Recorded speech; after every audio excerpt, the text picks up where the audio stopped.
શ્રીમદ ભાગવત 12મો સ્કંદ 12મો અધ્યાય. ભાગવતની ઊંડી. શ્રીમદ ભાગવતની સંક્ષિપ્ત વિષય સૂચિ.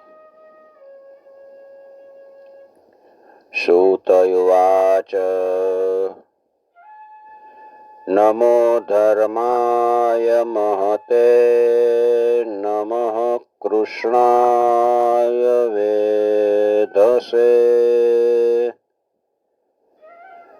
બ્રાહ્મણેભ્યો નમસ્કૃત્ય ધર્મ્યાન વક્ષ્યે સનાતનાન.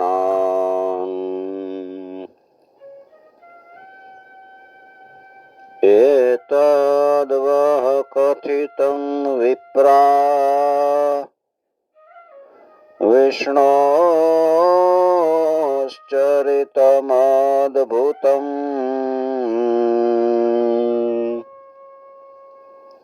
ભવદ્ભીર્યદહં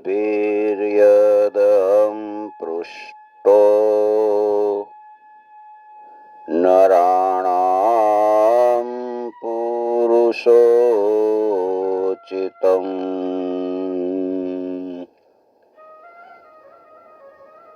સુતજી કહે છે, ભગવત ભક્તિ રૂપી મહાન ધર્મને નમસ્કાર છે. વિશ્વ વિધાતા ભગવાન શ્રી કૃષ્ણને નમસ્કાર છે.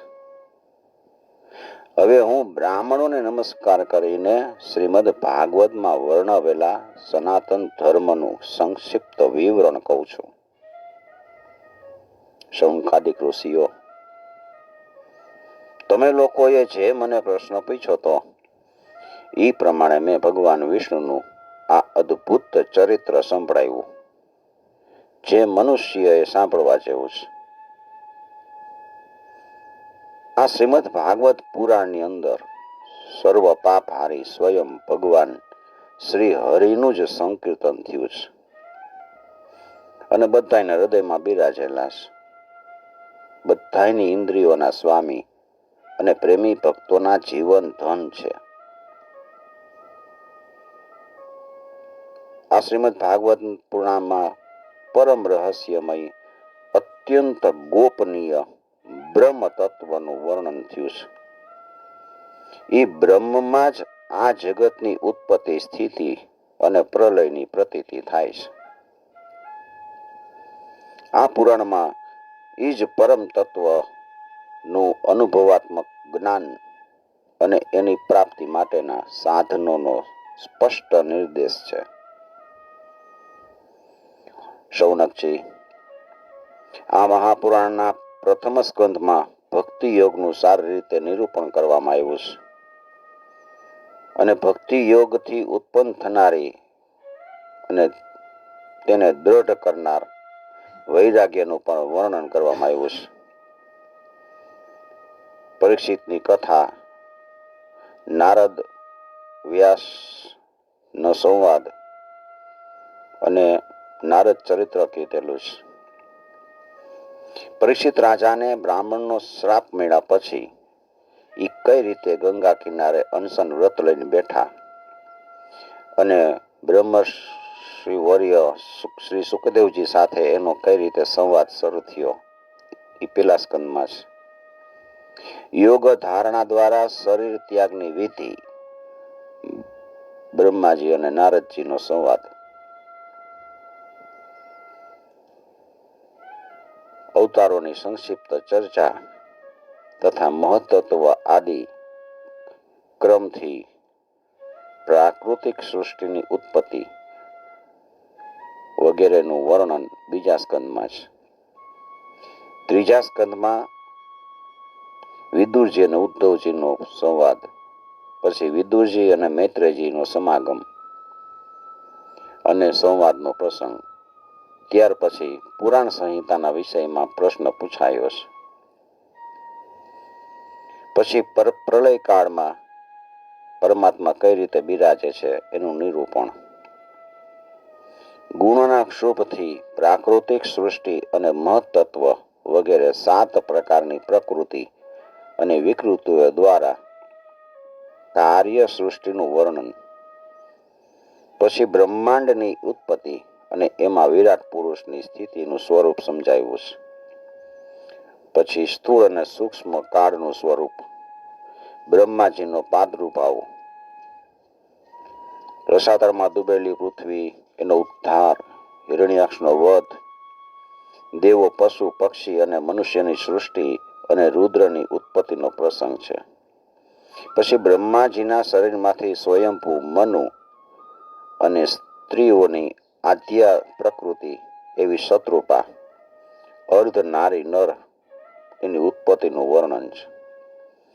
જેમાં મનુરાજાને ત્યાં દેવહૂતિનો જન્મ અને એનો પ્રજાપતિ કર્દમ મહર્ષિ સાથે વિવાહ થવો, તેનાથી મુનિ પત્નીઓનો જન્મ,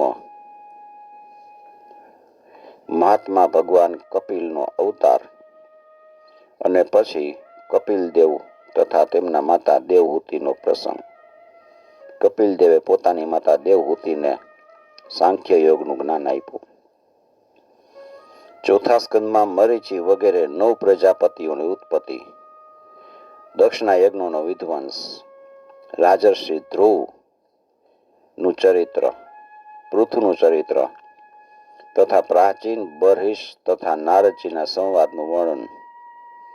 પાંચમા સ્કંદમાં પ્રિયવ્રત રાજાની કથા, નાભી રાજાની કથા, ઋષભદેવજી અને ભરતજીનું ચરિત્ર, સપ્તદ્વીપ, સપ્ત સમુદ્ર ખંડો એનું વર્ણન, પર્વતો, સરિતાઓનું વર્ણન, જ્યોતિષ ચક્રનો વિસ્તાર અને પાતાલ તથા નરકોનું સ્થિતિનું નિરૂપણ છે. શૌનકાદિક ઋષિઓ. છઠ્ઠા સ્કંદમાં પ્રચેતાઓથી દક્ષની ઉત્પત્તિ,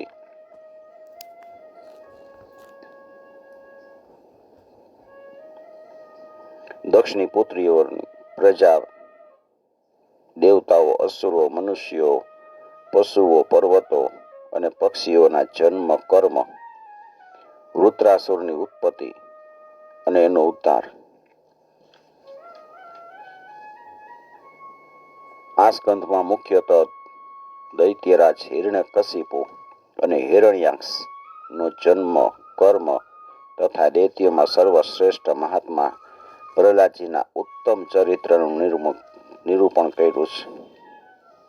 આઠમા સ્કંધમાં મન્વંતરોની કથા, ગજેન્દ્ર મોક્ષ, જુદા જુદા મન્વંતરોમાં થનારા જગદીશ્વર ભગવાન વિષ્ણુના અવતારો, કુર્મ અવતાર, મત્સ્ય અવતાર, વામન અવતાર, ધન્વંતરી અવતાર, હયગ્રીવ અવતાર વગેરે વગેરે. અમૃતની પ્રાપ્તિ માટે દેવતાઓ અને દૈત્યોનું સમુદ્ર મંથન અને દેવાસુર સંગ્રામનું વર્ણન. નવમા સ્કંદની અંદર રાજવંશનું વર્ણન છે. ઇક્ષ્વાકુ વંશની ઉત્પત્તિ, એનું કાર્ય, એનો વંશ વિસ્તાર, મહાત્મા સુધુમ્ન, ઈલા અને તારાનું ઉપાખ્યાન. સૂર્યવંશની કથા, સસાદ અને નૃગ વગેરે રાજાઓનું વર્ણન, સુકન્યાનું ચરિત્ર, સરિયાતી, ખટવાંગ, માંધાતા, સૌભરી, સગર, બુદ્ધિમાન કકુસ્થ અને કૌશલેન્દ્ર ભગવાન રામના સર્વ પાપહારી ચરિત્રનું વર્ણન નવમા સ્કંદમાં છે. પછી નિમિ રાજાનો દેહ ત્યાગ તથા જનક વંશની ઉત્પત્તિનું વર્ણન છે. ભૃગુવંશીઓમાં શ્રેષ્ઠ પરશુરામજી તથા તેમણે કરેલો ક્ષત્રિયોનો સંહાર, ચંદ્રવંશી રાજા પુરુરવા, યયાતિ, નહુસ, દુષ્યત નંદન ભરત, સંતનુ અને એમના પુત્ર ભીષ્મ વગેરેની સંક્ષિપ્ત કથાઓ પણ નવમા સ્કંદમાં છે. અંતમાં યયાતિનો મોટો પુત્ર યદુ, એનો વંશ વિસ્તાર કહેવામાં આવ્યો છે. શૌનકાદિક ઋષિઓ. આ જ યદુવંશમાં જગતપતિ ભગવાન શ્રી કૃષ્ણએ અવતાર લીધો હતો. યદુવંશમાં તેમણે અનેક અસુરોનો સંહાર કર્યો તેમની લીલાઓ અપાર છે. એમ છતાંય 10મા સ્કંધમાં તેમનું થોડુંક વર્ણન કરવામાં આવ્યું છે. દેવકી વસુદેવજીને ત્યાં તેમનું પ્રાગટ્ય, ગોકુળમાં નંદ બાવાને ઘેર જઈને મોટા થયા, પૂતનાના પ્રાણનું દૂધ સાથે પાન કર્યું, ગાડામાં ભરાયેલા સકટાસુરનો વધ કર્યો, તૃણાવર્ત, બકાસુર અને વત્સાસુરનો વધ કર્યો, ધેનુકાસુરને સપરિવાર અને પ્રલંબાસુરનો સંહાર કર્યો, દાવાનળમાં ફસાયેલા ગોવાળોની રક્ષા કરી, કાલિય નાગનું દમન કર્યું, અજગરના મોઢામાંથી નંદ બાવાને છોડાવ્યા. ત્યાર પછી ગોપીઓએ ભગવાનને પતિ રૂપે પ્રાપ્ત કરવા માટે વ્રત કર્યું અને ભગવાન શ્રી કૃષ્ણએ પ્રસન્ન થઈને તેમને ઈષ્ટ વરદાન આપ્યું. ભગવાને યક્ષ પત્નીઓ પર કૃપા કરી. તેમના પતિદેવ બ્રાહ્મણોને બહુ પશ્ચાતાપ થયો. ગોવર્ધન લીલા કર્યા પછી, ગોવર્ધન ધારણ કર્યો, એ લીલા કર્યા પછી ઇન્દ્ર અને કામધેનુ આવીને ભગવાનનો યજ્ઞાભિષેક કરે છે. શરદ ઋતુની રાત્રિમાં વ્રજ સુંદરીઓની સાથે રાસ ક્રીડા કરી. દુષ્ટ શંખચૂડ, અરિષ્ટાસુર અને કેસીનો વધ કર્યો. પછી અક્રૂરજી મથુરાથી વૃંદાવન આવ્યા અને એની સાથે ભગવાન શ્રી કૃષ્ણ અને બલરામજીએ મથુરા માટે પ્રસ્થાન કર્યું. તે પ્રસંગોએ વ્રજ સુંદરીઓએ જે વિલાપ કર્યો હતો એનું વર્ણન કર્યું છે. રામ અને શ્યામે મથુરા જઈ ત્યાંની શોભા જોઈ અને કોલિયાપીડ હાથી, મુષ્ટિક, ચાણૂર અને કંસનો સંહાર કર્યો. સાંદીપની ગુરુને ત્યાં વિદ્યા અધ્યયન કરીને ગુરુ દક્ષિણામાં એના મૃત્યુ પામેલા પુત્રને પાછો લાવી આપ્યો. સૌનકાદિક ઋષિઓ જે સમયે ભગવાન શ્રી કૃષ્ણ મથુરામાં નિવાસ કરી રહ્યા હતા, એ સમયે તેમણે ઉદ્ધવ અને બલરામજીની સાથે યાદવોનું બધી રીતે પ્રિય અને હિત કર્યું. જરાસંઘ ઘણી વાર મોટી મોટી સેના લઈને આવ્યો અને ભગવાને એમનો ઉદ્ધાર કરીને ભૂમિનો ભાર ઓછો કર્યો. ગાલ્યવનને મુચકુંદ પાસે ભસ્મ કરાવી દીધો. દ્વારકાપુરી વસાવીને રાતોરાત બધાઈને ત્યાં પહોંચાડી દીધા. સ્વર્ગમાંથી કલ્પવૃક્ષ અને સુધર્મા સભા લઈને આવ્યા. ભગવાને શત્રુઓના સમૂહોને યુદ્ધમાં પરાજિત કરીને રૂકમણીનું હરણ કર્યું. બાણાસુર સાથે યુદ્ધમાં મહાદેવ ઉપર એવું બાણ છોડ્યું કે મહાદેવ ખુદ બગાસા ખાવા લાગ્યા અને આ બાજુ બાણાસુરની પૂજાઓ કાપી નાખી. પ્રાગ જ્યોતિષપુરના સ્વામી ભૌમાસુરને મારીને 16,000 કન્યાઓ સાથે પાણી ગ્રહણ કર્યું. શિશુપાલ, પૌંડ્રક, શાલ્વ, દુષ્ટ દંતવક્ત્ર, સંબરાસુર, દ્વિવિધ, પીઠ, મૂર, પંચજન્ય વગેરે દૈત્યોના બળ પરાક્રમનું વર્ણન કરી એ વાત કહેવામાં આવી છે કે ભગવાને એમને કઈ રીતે માર્યા. ભગવાને ચક્ર દ્વારા કાશીને બાળી નાખ્યું અને પછી એમણે મહાભારતના યુદ્ધમાં પાંડવો દ્વારા પૃથ્વીનો બહુ મોટો ભાર ઉતારી દીધો. સૌનકાદિક ઋષિઓ 11મા સ્કંધમાં એ વાતનું વર્ણન કરવામાં આવ્યું છે કે ભગવાને બ્રાહ્મણોના શ્રાપને બહાને યદુવંશનો કઈ રીતે સંહાર કર્યો. આ સ્કંધમાં ભગવાન શ્રી કૃષ્ણ અને ઉદ્ધવજીનો સંવાદ અત્યંત અદ્ભુત છે. એમાં સંપૂર્ણ આત્મજ્ઞાન અને ધર્મનું નિરૂપણ કરવામાં આવ્યું છે. 11મો સ્કંધ બહુ સારો છે. આત્મજ્ઞાન અને ધર્મનું નિરૂપણ કરવામાં આવ્યું છે અને છેલ્લે એ વાત કહેવામાં આવી છે કે ભગવાન શ્રી કૃષ્ણએ પોતાના આત્મયોગના પ્રભાવથી કઈ રીતે મૃત્યુલોકનો પરિત્યાગ કર્યો. 12મા સ્કંધમાં જુદા જુદા યુગના લક્ષણ બતાવ્યા છે. આ યુગોમાં રહેનારા લોકોના લક્ષણો તથા વ્યવહારનું વર્ણન કરેલું. અને એ કીધું છે કે કળિયુગમાં મનુષ્યોની જીવન ગતિ વિપરીત હશે. 4 પ્રકારના પ્રલય અને 3 પ્રકારની ઉત્પત્તિનું પણ આજે સ્કંદમાં વર્ણન છે. ત્યાર પછી પરમ જ્ઞાની રાજર્ષિ પરીક્ષિતના દેહ ત્યાગની વાત કરીશ. પછી વેદોની શાખાઓ અને એના વિભાજનનો પ્રસંગ છે. માર્કંડેયજીની સુંદર કથા, ભગવાનના અંગ ઉપાન એના સ્વરૂપની કથા અને બધાયના અંતમાં વિશ્વાત્મા ભગવાન સૂર્યના ગણોનું વર્ણન છે.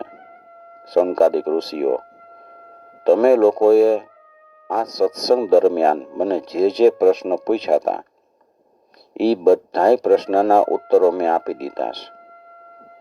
એમાં સંદેહ નથી કે આ કથા દરમિયાન મેં બધી રીતે ભગવાનની લીલા ચરિત્ર અને એના અવતાર ચરિત્રનું વર્ણન કર્યું છે.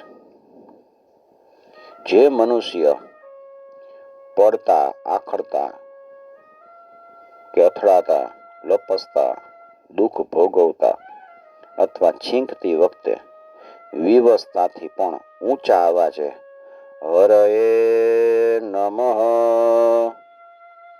બોલે તો બધાય પાપમાંથી મુક્ત થઈ જાય છે.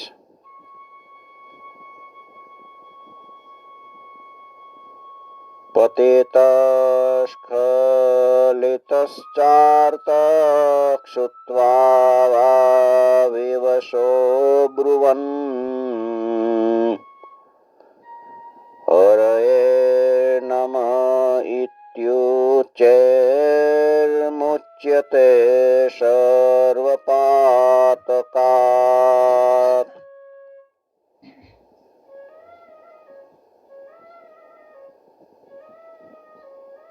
હરયે નમઃ, હરયે નમઃ.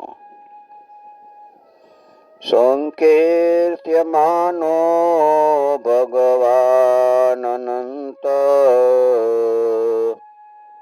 શ્રોતાનુભાવો વ્યસનમ હિ પુંસામ પ્રવેશ્ય ચિત્તં વિધુનોત્યશેષમ યથા તમોર્કો ભ્રમિવાતિવાત. જો અનંત ભગવાન શ્રી કૃષ્ણના નામ, લીલા, ગુણ વગેરેનું સંકીર્તન કરવામાં આવે અથવા એનો પ્રભાવ, મહિમા વગેરેનું શ્રવણ કરવામાં આવે તો તેઓ સ્વયં હૃદયમાં આવીને બિરાજે છે. કાં તો એની લીલા ગુણના સંકીર્તન કરવાના, કાં તો એના પ્રભાવ મહિમાનું શ્રવણ કરવાનું, કાં તો ગાવ અને કાં તો સાંભળો, એટલે ભગવાન હૃદયમાં આવીને બિરાજે છે.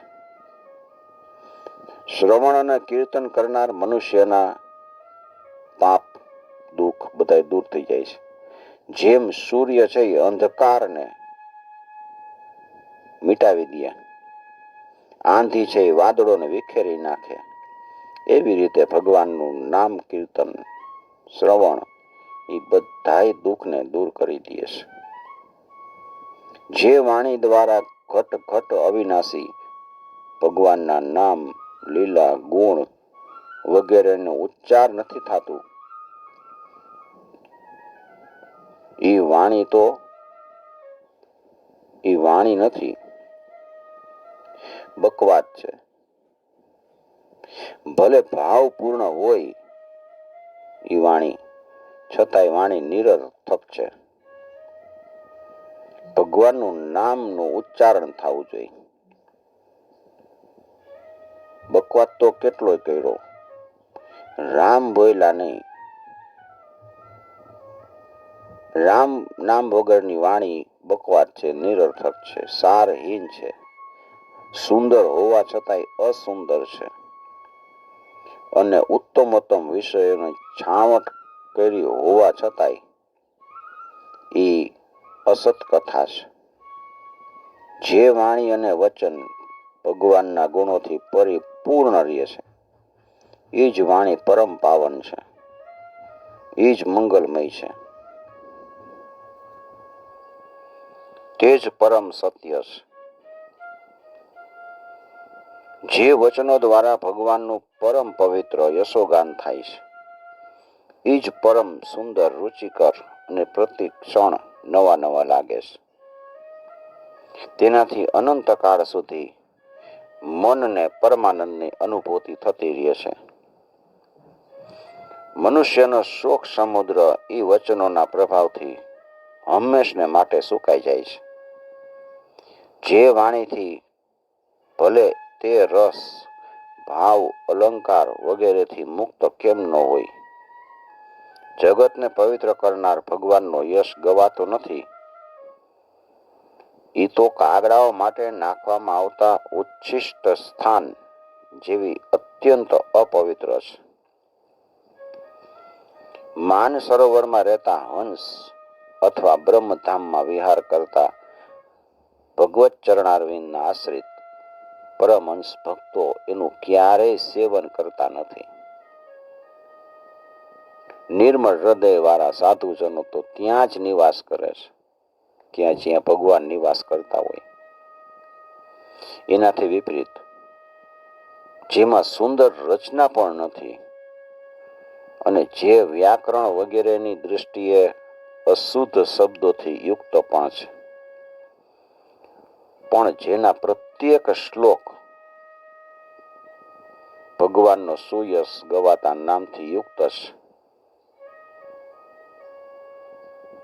તે વાણી લોકોના તમામ પાપનો નાશ કરી દે છે. કેમ કે સત્પુરુષો આવી જ વાણીનું શ્રવણ, ગાન અને કીર્તન કરતા હોય છે. એ નિર્મળ જ્ઞાન પણ જે મોક્ષ પ્રાપ્તિનું સાક્ષાત સાધન છે. જો ભગવાનની ભક્તિ રહિત હોય તો પણ એની કોઈ શોભા નથી. જે કર્મ ભગવાનને અર્પણ કરવામાં આવ્યું નથી, પછી ભલે ગમે એટલું ઊંચા પ્રકારનું કેમ ન હોય, ભગવાનને અર્પણ ન કર્યું હોય, હંમેશા અમંગળ રૂપ હોય. એ હંમેશા અમંગળ રૂપ હોય, દુઃખદાયક જ હોય છે, દુઃખ જ આપે છે. જે કર્મ કરો તે ભગવાનને અર્પણ કરવાનું છે. તો એ દુઃખદાયક હોય તો આપણે સ્વીકાર કેવી રીતે કરાય? વર્ણાશ્રમને અનુકૂળ આચરણ, તપસ્યા, અધ્યયન વગેરે માટે જે બહુ મોટો પરિશ્રમ કરવામાં આવે છે, એનું ફળ માત્ર યશ અથવા ધન પ્રાપ્તિ હોઈ શકે. પણ ભગવાનના ગુણ, લીલા, નામ વગેરેનું શ્રવણ, કીર્તન વગેરે તો એમના શ્રી ચરણ કમળની જ અવિચળ સ્મૃતિ પ્રદાન કરનારો છે. ભગવાન શ્રી કૃષ્ણના ચરણ કમળની અવિચળ સ્મૃતિ બધાય પાપ અને તાપને અને અશુભોનો નાશ કરી નાખે અને પરમ શાંતિ પ્રદાન કરનારી છે. એના દ્વારા અંતઃકરણ શુદ્ધ થઈ જાય છે. ભગવાનની પરાભક્તિ પ્રાપ્ત થઈ જાય છે તથા વૈરાગ્ય અને વિજ્ઞાનપૂર્ણ યથાર્થ જ્ઞાન મળતા જ ભગવાનનો સાક્ષાત અનુભવ થઈ જાય છે. અવિસ્મૃતે કૃષ્ણ પદારવિંદયો ક્ષીણોત્ય ભદ્રાણિ સમમ તનોતિ ચ સત્વસ્ય શુદ્ધિમ પરમાત્મ ભક્તિમ જ્ઞાનમ ચ વિજ્ઞાન વિરાગયુક્તમ.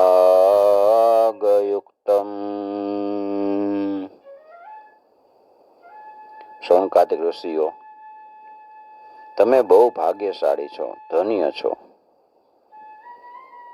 છો, કેમ કે તમે લોકો બહુ પ્રેમથી નિરંતર પોતાના હૃદયમાં સર્વ અંતર્યામી, સર્વાત્મા, સર્વશક્તિમાન, આદિદેવ, બધાયના આરાધ્ય દેવ અને સ્વયં બીજા આરાધ્ય દેવ રહિત નારાયણ ભગવાનને સ્થાપિત કર્યા, ભક્તિ કરી. જે સમયે રાજર્ષિ પરીક્ષિત અનશન વ્રત લઈને મોટા મોટા ઋષિઓની સભામાં બધાયની સામે શ્રી સુખદેવજી મહારાજના શ્રી મુખેથી શ્રીમદ ભગવત કથા સાંભળી રહ્યા હતા, તે સમયે ત્યાં બેસીને મેં પણ ઈ જ પરમ ઋષિના મુખેથી આ આત્મતત્વનું શ્રવણ કર્યું હતું. અહમ ચ સંસ્મારિત આત્મતત્વમ શ્રુતમ પુરા મે પરમ શિવક્તાત પ્રાયોપવેશે નૃપતે પરીક્ષિત સદશ્રુષીણામ મહતામ ચ શૃણવતામ. એટલા માટે હું તમારા બધાયનો ઋણી છું. સૌનકાદિક ઋષિઓ ભગવાન વાસુદેવની એક એક લીલા હંમેશા શ્રવણ કીર્તન કરવા યોગ્ય છે. એક એક લીલા મેં આ પ્રસંગમાં તેમના મહિમાનું વર્ણન કર્યું છે. એ તમામ અશુભ સંસ્કારોને ધોઈ નાખે છે. મહાત્મ્યમ વાસુદેવસ્ય સર્વાશુભ વિનાશનમ, સર્વ અશુભ વિનાશનમ. જે મનુષ્ય એકાગ્ર ચિત્તથી શ્રદ્ધાપૂર્વક એક પહોર એટલે કે 3 કલાક અથવા તો એક ક્ષણ પ્રતિદિન ભગવાનનું આ મહાત્મા સંભળાવે અથવા સાંભળે તો એ શ્રોતા અથવા વક્તા બે પોતાની જાતને પવિત્ર કરે છે. જે મનુષ્ય દ્વાદશી અથવા એકાદશીના દિવસે આનું શ્રવણ કરે તે દીર્ઘાયુ થઈ જાય છે, અને જે સંયમપૂર્વક નિરાહાર રહીને પાઠ કરે એના પૂર્વ પાપ તો નષ્ટ થઈ જ જાય છે, એની પાપ કરવાની વૃત્તિ જ નષ્ટ થઈ જાય છે. પરીક્ષિત રાજાએ સુખદેવજી મહારાજને પૂછ્યું હતું કે માણસ પાપ કરે પછી પ્રાયશ્ચિત કરી લે.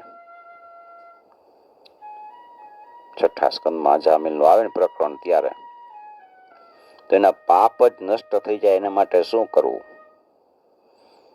આપણે પાપ ન કરવું હોય તો પાપ થઈ જાય છે. તો અહીંયા બતાવ્યું છે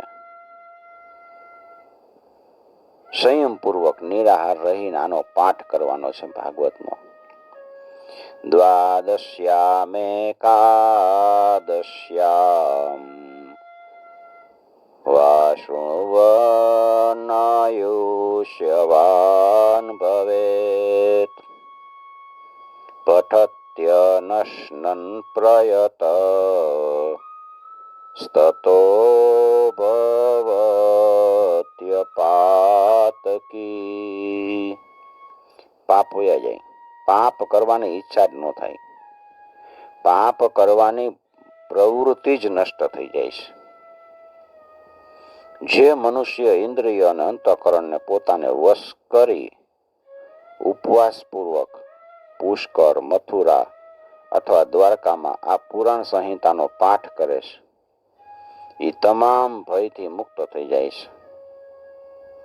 જે મનુષ્ય આનું શ્રવણ અથવા કીર્તન કરે છે એનાથી દેવતાઓ, મુનિઓ, સિદ્ધો, પિતૃઓ, મનુઓ, રાજાઓ સંતુષ્ટ થઈ જાય છે અને એની અભિલાષા પૂરી કરે છે. ઋગ્વેદ, યજુર્વેદ અને સામવેદના પાઠથી બ્રાહ્મણોને મધ, ઘી અને દૂધની નદીઓ અર્થાત તમામ પ્રકારની સુખ સમૃદ્ધિ પ્રાપ્ત થઈ જાય છે. એ જ ફળ શ્રીમદ ભાગવતનો પાઠ કરવાથી મળે છે. જે બ્રાહ્મણ સંયમપૂર્વક આ પુરાણ સંહિતાનું અધ્યયન કરે છે એને પરમ પદની પ્રાપ્તિ થાય છે. એનું વર્ણન ભગવાન સ્વયં કૃષ્ણએ કર્યું છે. પુરાણ સંહિતા મેતા દિત્ય પ્રયતો દ્વિજ પ્રોક્તમ ભગવતાયતુ તત્પદમ પરમં વ્રજેત. આના અધ્યયનથી બ્રાહ્મણને ઋતંભરા પ્રજ્ઞા એટલે તત્વજ્ઞાન પ્રાપ્ત કરાવનારી બુદ્ધિ પ્રાપ્ત થઈ જાય છે.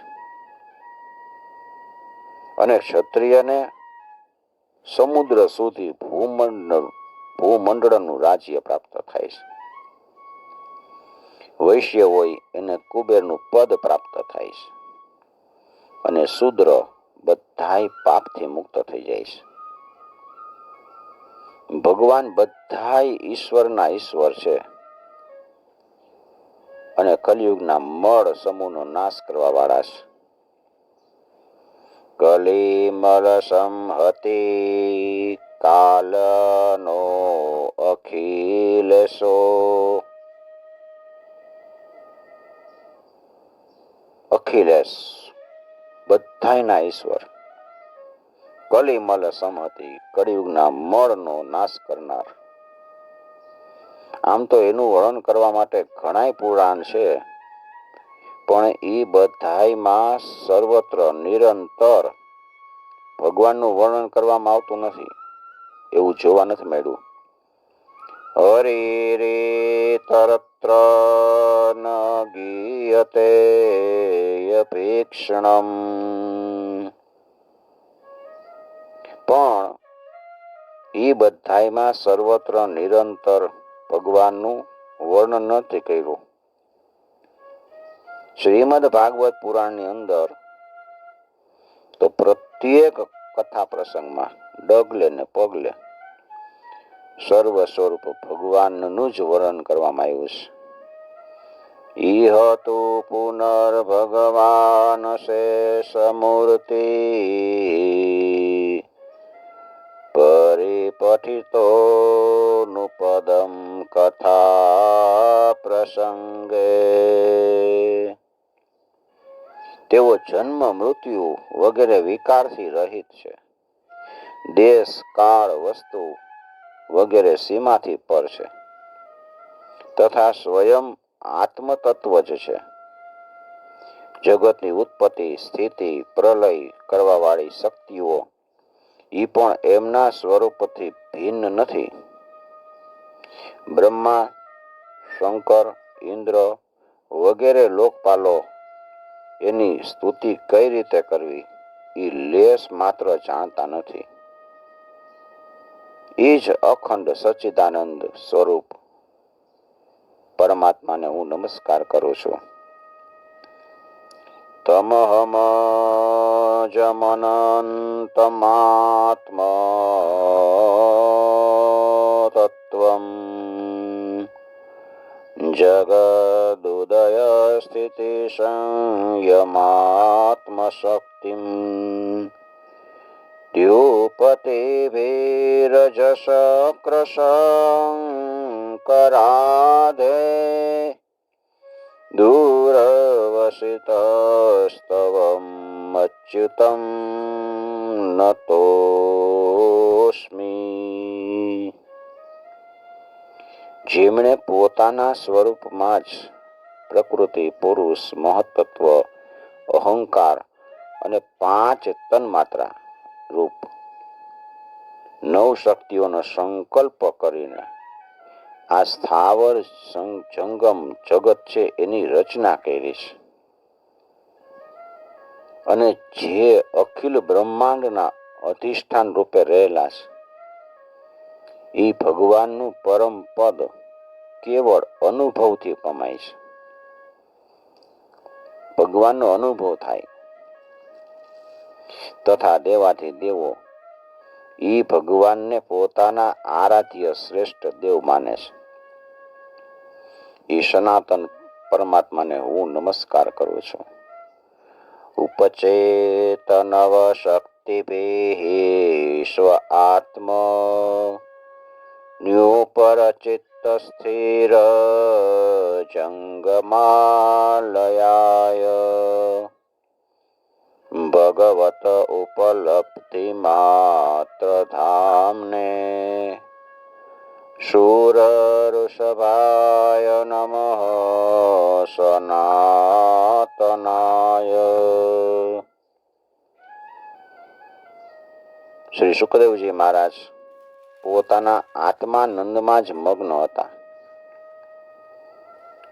પોતાનો આત્મા હોય એમાં જ આનંદ મગ્ન રહે. અખંડ અદ્વૈત સ્થિતિથી, અદ્વૈત સ્થિતિ, દ્વૈત નહીં, બ્રહ્મ હું જ છું એ અદ્વૈત સ્થિતિ. એનાથી એની ભેદ દ્રષ્ટિ સંપૂર્ણપણે નિવૃત્ત થઈ ગઈ હતી. તેમ છતાંય મુરલી મનોહર શ્યામ સુંદરની મધુરમય, રસમય, મંગલમય મનોહર લીલાઓ એ એમના ચિત્તને આકર્ષી લે છે. અને તેમણે જગતના પ્રાણીઓ ઉપર કૃપા કરી અને ભગવત તત્વને પ્રકાશિત કરનારા આ મહાપુરાણનો વિસ્તાર કર્યો. હું એ જ સર્વ પાપોને હરનાર વ્યાસનંદન ભગવાન સુખદેવજીના ચરણોમાં નમસ્કાર કરું છું. સ્વસુખનિભૃત ચેતાસ્તદવ્યુદસ્તાન્ય ભાવો અપ્યજિત રુચિરલીલા કૃષ્ણસારસતદીયમ